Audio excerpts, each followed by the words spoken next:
Good evening. Have you ever wondered why we dress up for Halloween, give candy, and carve out pumpkins? Most people celebrate Halloween in some form or fashion, whether by taking the kids trick or treating, handing out candy, or by attending fall festivals. But most people don't know how these traditions came to be. By understanding these traditions, it can give us a deeper appreciation for this spooky holiday. I have always loved Halloween, and while I'm no historian, I have done extensive research about the ancient origins of Halloween that we have all come to know and love. The beloved traditions of carving jack o' lanterns, trick or treating, and costumes have ancient historical meaning that goes back to a Celtic festival meant to ward off evil spirits. Today we will discover the Celtic roots of Halloween, see how the ancient custom of souling evolved into trick or treating, and learn the Irish folklore behind the jack o' lantern.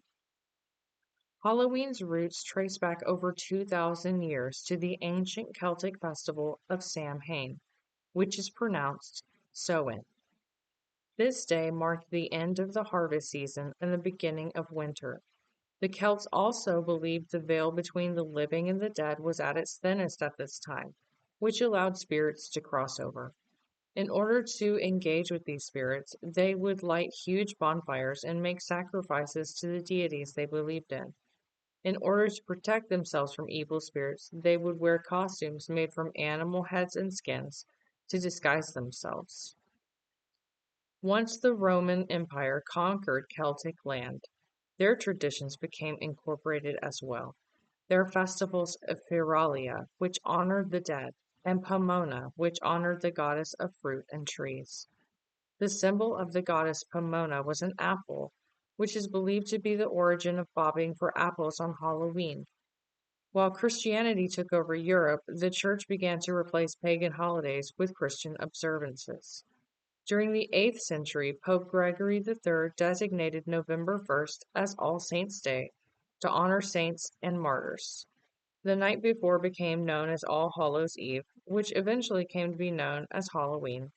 On All Saints' Day, the poor would go door to door souling or offering prayers for the dead in exchange for pastries known as soul cakes. A similar tradition, known as guising or mumming, is where people would dress up in costumes and perform jokes, songs, or skits for treats. In the 19th century, Irish and Scottish immigrants brought their Halloween traditions with them to America during the escape from the Irish potato famine. Combined with American customs, Halloween became a community centered holiday for gatherings, games, and fall festivals. Eventually, this led to many young people participating in mischief and pranks.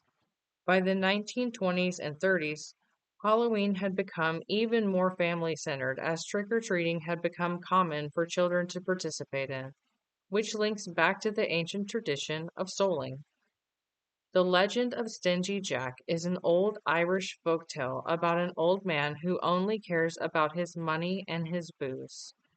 He is known for being mean and miserly, which earns him the nickname Stingy Jack. One day, while at his local bar, the devil comes to meet Jack to take his soul to hell. Jack asks the devil for one more drink before they go, and the devil agrees. When it's time to pay, Jack asks the devil to transform himself into a coin to pay for the tab, and as soon as the devil turns himself into a silver coin, Jack puts the coin in his pocket with a small crucifix, trapping the devil inside. Jack made a bargain with the devil to spare Jack another year in exchange for his freedom. The devil agreed. Once the year was up, Jack had another slick trick. Before going, Jack asked the devil if he could have an apple from a nearby tree as a last meal. The devil agreed and climbed up the tree to get the apple for Jack. Once the devil climbed the tree, Jack carved crucifixes into the trunk of the tree, trapping the devil yet again. This time, Jack asked the devil to leave him alone for 10 years. The devil agreed. A few months later, Jack died. First, Jack's soul went to heaven, where his wicked soul was denied entry. Then Jack made his way to hell, where the devil also denied Jack because of all the tricks he had pulled.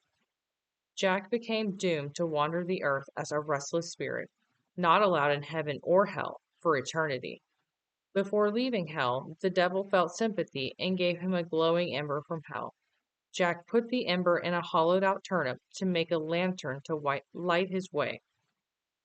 On Halloween night, when restless spirits wander, the Irish would carve scary faces into turnips, making lanterns to scare away evil spirits like Stingy Jack. Once Irish immigrants moved to America, they discovered pumpkins, which are not native to Ireland, were larger and easier to carve, paving the way for the modern jack-o'-lanterns. Through learning about the ancient traditions of Halloween and how they originated from the Celtic festival of Samhain, we were able to time travel back to a time where costumes and bonfires kept evil spirits at bay. We explored the custom of souling, which ultimately evolved into trick-or-treating, and the legend of Stingy Jack, whose punishment gave us the origin of the jack-o'-lantern. So this Halloween, as you give out candy or carve a jack-o'-lantern, remember the ancient history behind these fun traditions, as well as the spirits who once roamed the earth on the night when the veil between the living and the dead is at its thinnest.